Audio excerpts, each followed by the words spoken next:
Welcome back, everyone. Welcome back to another week, another edition here of the Sparkling Tuna Cup, the STC number 97, your weekly dose of Tuna Cup action. I'm, of course, just VIP. With me, I'm joined by these amazing players, by the people in chat, and by my plushies as well. Welcome, welcome, one and all.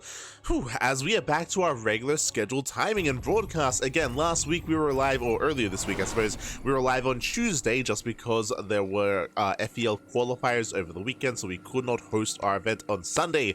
But now we're here. Now we are back with a back-to-back broadcast. Speaking of Fusion Esports League, speaking of FEL, we're going to be live with the Tuna Cup first, and the Fusion Esports League is in 5 hours.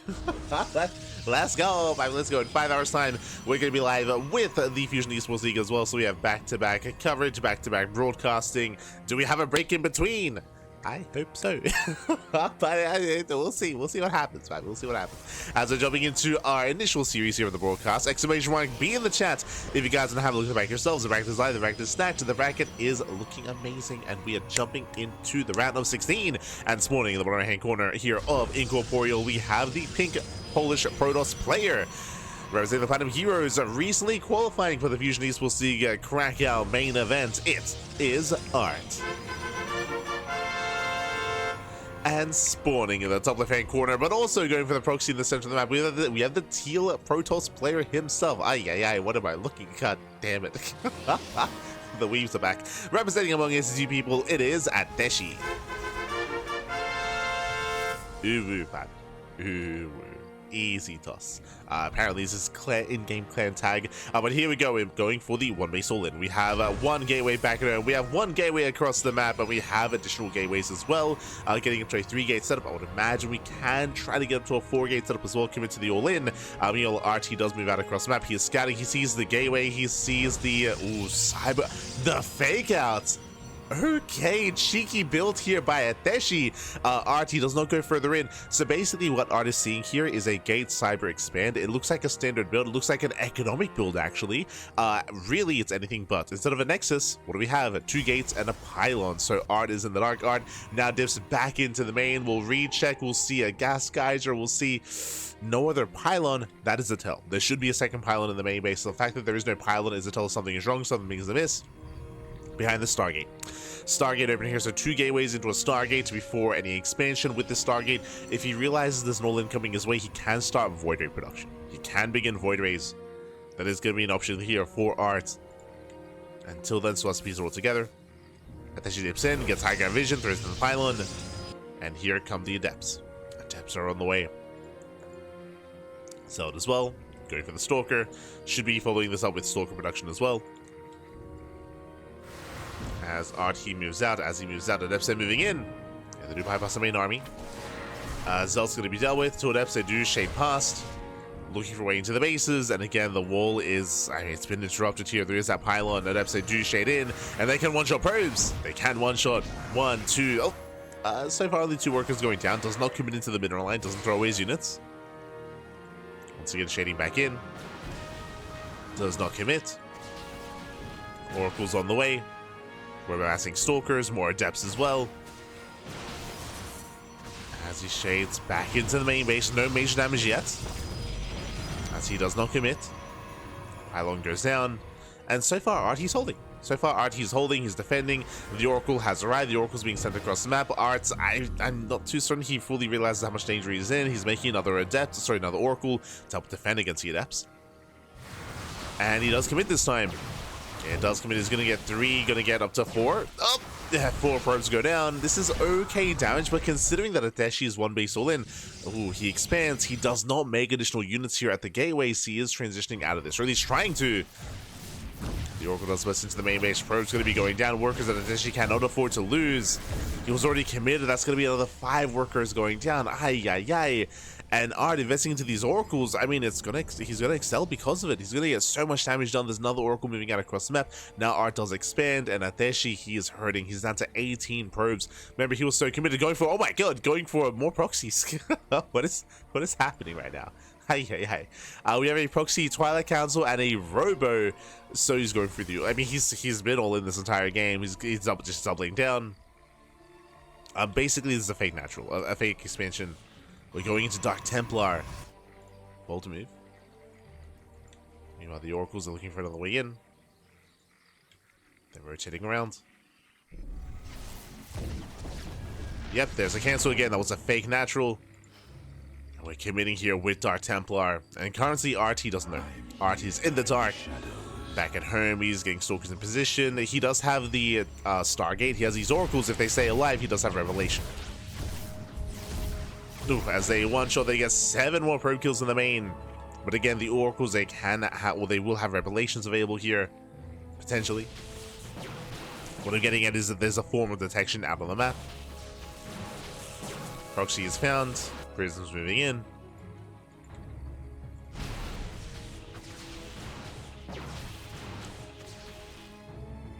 And the Prism is... oh! So far not scattered. So far so good. Repowers the gateways, let's go. Dark Shrine just now finishing up, and here comes the Dark Templar. It's all or nothing for Ateshi. Now, ArT's back at home. He, just threw down some just threw down some stasis traps. We don't quite have an energy overcharge yet either, which means 0 detection. These DTs, they can pop off. They can, and they will. Yeah, 0 revelations here. Again, he threw down 2 stasis traps. It's not going to help. And there we go. Bam, DTs, they hit the main. Ooh, there's the first revelation. He gets 1. But there's still 2. There's still 2 Dark Templar left. Yeah, Probe's still going to be going down. They're getting 1 shot at the same time. ArT, they bust into across the map. They bust into the bases. Second revelation. Those 2 revelations. We need 1 more. Uno más, papi. Uno más. But only getting a pylon. Oh my god, we saved the pylon. And there's the revelation. And with that, that's all the damage. That's all the damage was dealt. GG gets called. Not good enough. And ArT, he will take game number 1. Whew. GG. GG well played. ArT will claim the game. He will take a lead in the series. Again, an intense game 1 here from Ateshi, going for the proxy 2 gate into the proxy robo Twilight Council Dark Shrine into a fake natural base. But as we saw, what really excelled wasn't just the initial defense of ArT, but also the counterattack. The fact that he took a risk. He was going into Oracle production, even though he didn't really know how committed or how dedicated the all-in was. So it was a really risky move there, going for additional Oracles instead of going for any Void Rays to defend. And in the end, the Oracle, they popped off. They were able to wreak havoc across the map. They crippled Ateshi, and they forced him to commit into an even greater all-in. GG. GG well played with that. Ooh. We're getting into our next game. Getting into game number 2. Let's go. We'll be loading into ley lines. Just catching with the chat. Just share my papi, share my. I see everyone arriving in the chat. I see Icetan. I see Werehoge as well. Esther Werehoge. 0895. Bienvenidos. Bienvenidos. Easy Phil. Hacker is top. Psycons as well. Noam Chomsky. Bienvenidos. Trigi, I think. Maybe. Guys, I still can't pronounce it. Yes, share my man. Share. Here we go. We're getting to the next game. We're getting into game number 2 and spawning in the top right hand corner. Oh, like, oh no, I forgot the predictions. No. Ah, God. I was just so engrossed in the intro, Babby. But if you're in the chat, predictions now open. Place your bets while you can as we get into our best of 3. As we get into game 2 and spawning in the top right hand corner here, we have our Polish Protoss player, the pink Polish Protoss, representing the Platinum Heroes. It is ArT. And in the bottom left-hand corner, we have the South Korean Protoss player. We have the teal Protoss representing among S2 people. It is Ateshi.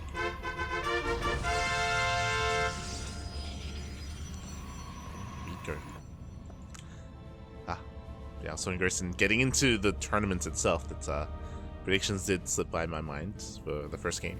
Do apologize. Now we can settle into game number 2. So far, a 2-gate opener out of ArT once again. Meanwhile, this time, a 2-gate opener out of Ateshi. This time, there's no crazy fake out. There's no fake expansion and hidden proxy. Nothing yet. No shenanigans. But our eyes are on our players. Show us what you got.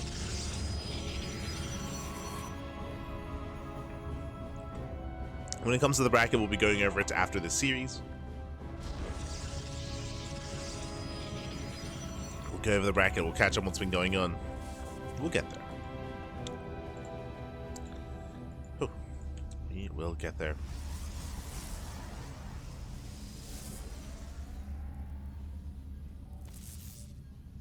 Until then, nothing too crazy. This time there is no hidden pylon, not from either side. Second pylon in the main base for ArT. Likewise, second pylon in the main base for Ateshi. Oh, sorry, second pylon at the natural has been thrown down. Of course, ArT does confirm. Third pylon's on the way. Double sentry here out of Ateshi. Meanwhile, Stalker sentry out of ArT. So far, so good. Both players should be looking to expand because of the double sentry. Bam, we have the Nexus on the way. So we see Ateshi able to this time actually expand and going for an earlier expansion as well. Throws down the shield battery to maintain this position, bearing in mind that ArT will have the greater army to work with. Right now, just fanning out, looking for proxies. Making sure he's okay. Against Ateshi, I don't blame him. Especially after game 1. Now he chills back at home, hallucinations are moving out, and we're going to be able to progress. We're getting into our game. Here we go. Now, the next thing we're looking for here is our tech of choice, whether we go into a Twilight Council, which is most likely to be the case. We could go Robo as an opener as well. As Ateshi's making additional sentries here. That's his 5th and 6th sentry. Jesus. A really high sentry count early on. And now the power of sentries here really, I mean, they can really excel in the early game. Oh my god, he's rushing into a third. He's crazy. Wait, what? He's double expanding. Getting his natural and his third base insanely fast, and there's no shot he can hold on to this. I mean, he's going to have mass sentry, he's going to have a lot of force fields. I was about to talk about how with this early on there's no blink, so force fields can excel, but ArT, he sees everything. He saw the base, he's pushing, and he should force a cancel. Yeah, depths are rallying across the map as well. Base is under fire. I'm loving these hallucinations. And Ateshi's going to try to engage with a mass sentry. Let's go. Does force field, locks down a hallucination. Nice bait here from ArT. Does bait nicely. So far, Ateshi's holding on. Going for a robo follow-up into Immortal production to make up for his lack of stalkers. And so far, he's getting away with it. So far.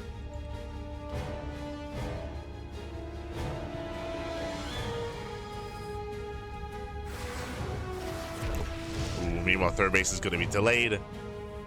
Nice pickoff. At the same time, two adepts, they get into the mineral line. Sorry, one adept even. Getting 3 probes. Gets 3 workers. And Ateshi can't actually make use of the third base yet, but he's getting there. Soon be able to make 3 probes at a time. Prism's on the way, going for the sentry drop. Let's go. And, okay. I was gonna say that, I don't know if you noticed, but ArT actually wasn't making probes with this Nexus, but there we go. Probe production has begun. War Prism does move out. ArT, likewise, just making a beeline for that third. He still wants to break it down. And I'll be honest, I don't think Ateshi can hold on to it. Not without his Immortal. Oh no! Oh, he does find the Prism. Oh no, the Prism gets found, and with that, the Prism goes down the sentries as well. GG gets called, and ArT will snowball out of control. He will shut down the Prism, shut down the sentries, and ArT will take the series 2-0. GG. Ah. My heart goes out to Ateshi, papi. GG will play ArT, will claim the series. Again, unfortunately, Ateshi, he had some quirky builds, is what I will say. Some really quirky builds, which is what I appreciate out of Ateshi here. Not the most standard of play, even here, rushing into a third base. But as a result, he forced pressure from ArT. Like, he forced ArT to be active, he forced him to be aggressive, and ArT, he did excel. He did snowball out of control. Really unfortunate that he caught the Prism when he did. He was moving out to try to apply pressure to the third base regardless, and GG. GG played with that. ArT will claim the series, but a shout out to Ateshi for competing here tonight, as that leads us into our next matchup into the bracket. Let's go. Exclamation mark be in the chat to have a look at the bracket yourselves. The bracket is live, the bracket is stacked, and we do have some updates from the top. Beyond, he's the #1 seed of the tournament. He's waiting for the winner of Rebellion and Revagant in the next round. Scrolling down, we have Jimmy. Jimmy's up against Ragnar. Winning goes up against Nicorect in the second round as well in the quarterfinals. We do have Geralt versus Grape. We have MinoVK versus Ledlix, and we have Percival taking down Cost Phoenix, now up against ArT in the next round as well. That's going to be our next series, of course, is going to be ArT versus Percival in the quarterfinals. Let's go. Here we go. We were expecting that matchup, which is kind of why we did focus on the ArT match initially, to follow that into Percival, and now the players are lying in wait, and that is going to be our next matchup. We go. Beautiful. The other portions of the bracket, I mean, they're slowly progressing here, and they'll get there. We might follow this straight into the semis, depending on the length of some of those games. Otherwise, we might be able to catch another quarterfinals match after this one. So I might be able to jump into another.